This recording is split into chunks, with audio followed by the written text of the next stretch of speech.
গুরুত্বপূর্ণ দায়িত্ব থেকে আমরা ইতিমধ্যে দেখেছি যে বিভিন্ন জায়গায় হাজিরা দেওয়া শুরু হয়ে গেছে।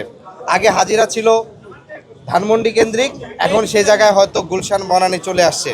ফলশ্রুতিতে যারা রাষ্ট্রের গুরুত্বপূর্ণ দায়িত্ব থেকে রাষ্ট্রীয় দায়িত্ব পালন করবে, নিরপেক্ষ থাকবে, সেই জায়গার থেকে তাদের এই হেলে পড়তে পারে, কিন্তু জনতা এখনও হেলে যায়নি। আমরা মাঠে ময়দানে যাচ্ছি, সেখানে সাধারণ জনগণ রেসপন্স করছেন।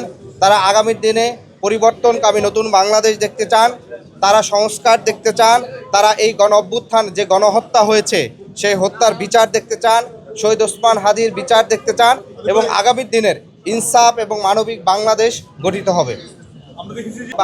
বাংলাদেশ জামাত ইসলামী নয়, ঢাকা 18 আসনে বাংলাদেশ জামাত ইসলামের যে প্রার্থী ছিলেন অধ্যক্ষ আশরাফুল হক স্যার, এবং একই সাথে বাংলাদেশ খেলাফত মজলিসের মুফতি নেয়ামতুল্লাহ আমিন, খেলাফত মজলিসের অধ্যাপক সাইফুদ্দিন আহমেদ সহ 3 জন মনোনয়ন প্রত্যাহার করেছেন, এবং 3টি দলই পূর্ণাঙ্গভাবে সহযোগিতা এবং মাঠে সাংগঠনিকভাবে আমাদেরকে সর্বোচ্চ সহযোগিতা করছেন।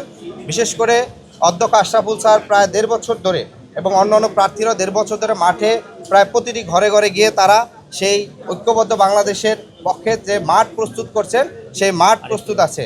আগামী দিনে সম্মিলিতভাবে এই 10 দলের যে ঐক্যবদ্ধ বাংলাদেশ সেটা সাংগঠনিকভাবে এই মাঠ ইনশাআল্লাহ বিজয় ছিনিয়ে আনবে।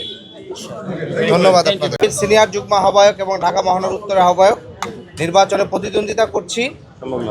আমাদের সারা দেশে 30টি আসনে জাতীয় নাগরিক পার্টির পক্ষ থেকে প্রতিদ্বন্দ্বিতা করা হচ্ছে। আমরা জানি যে ঢাকা 18 রাজধানীর অন্যতম গুরুত্বপূর্ণ জায়গা, বিশেষ করে যে উত্তরা এই জুলাই আগস্ট গণ অভ্যুত্থানে অন্যতম ভূমিকা পালন করছে, এবং এই জুলাই আগস্ট গণ অভ্যুত্থানের অন্যতম সূতিকাগার ছিল উত্তরার বিএনএস টাওয়ার থেকে এই জায়গাটি। সেখানে আমরা দেখেছি 18 জুলাই থেকে শুরু করে একেবারে 5ই আগস্ট প্রথম যে কারফিউ ভেঙে ব্যারিকেড ভেঙে জনতা চলে আসছিল সেই উত্তরা থেকে। ফলে উত্তরার শহীদের জনপদ রক্তস্নাত সেই উত্তরা নতুন বাংলাদেশের অঙ্গীকারে যে গুরুত্বপূর্ণ ভূমিকা রাখছে।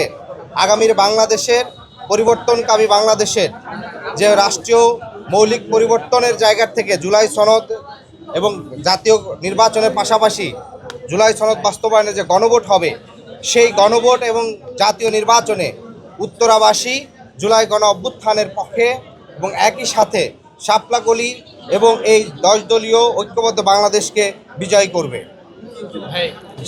এখনো পর্যন্ত সবাই অভিযোগ করছে যে বাইরে অনেক পরিমাণে অবৈধ অস্ত্র আছে, যেহেতু কাল থেকে প্রচার প্রচারণা শুরু, সেই ক্ষেত্রে কোনো শঙ্কা দেখছেন কিনা? প্রচার প্রচারণা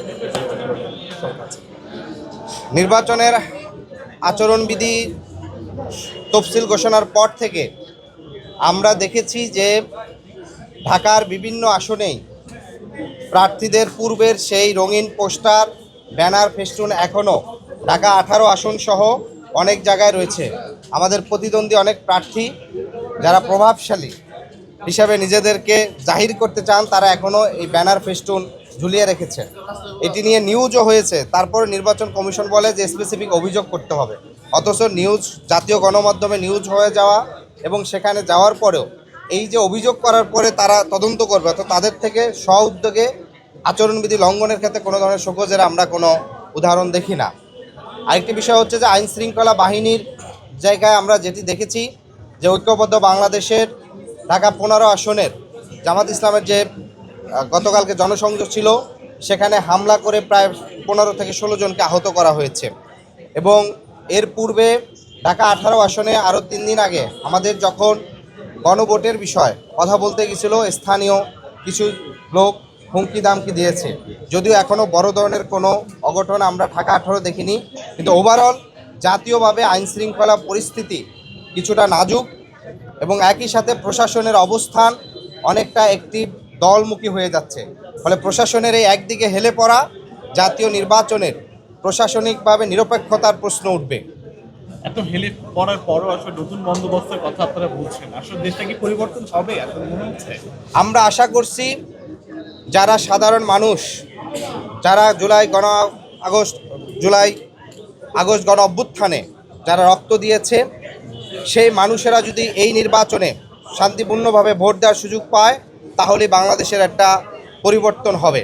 কিন্তু রাষ্ট্রের যে ইস্টাবলিশমেন্ট গত 54 বছর ধরে রেখে যাওয়া, সেই ইস্টাবলিশমেন্ট সব সময় যারা ক্ষমতাশীল থাকে কিংবা ক্ষমতাশীলদেরকে সব সময় এক ধরনের তাদের কাছে নতজানু থাকে, তাদের কাছ থেকে নানা ধরনের সুবিধা পাওয়ার জন্য